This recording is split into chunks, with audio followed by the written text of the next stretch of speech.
Okay, tuloy. Wala yung security. Kahit paminsan-minsan lalabag na tayo sa batas trapiko. Okay lang. Hintay tayo, saglit lang. O yan, UB Express, di na maghihintay yan. Walang pakiyan dyan. Siyang batas eh. Okay, tuloy.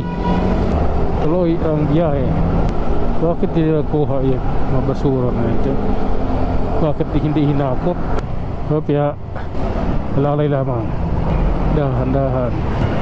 Ayun. Okay. Ayun oh. Ito naman tayo. Panay lang doon sa gilid ako madaan eh. Doon ako lagi sa pass lane eh. Ngayon dito naman. Okay. Mali ang binabaan ninyo. Wrong unloading. Refuse the traffic sign. Okay. Lalay. Try nga natin. Diyan, paglampas natin ng Pedro Hill. Okay. Pedro Hill.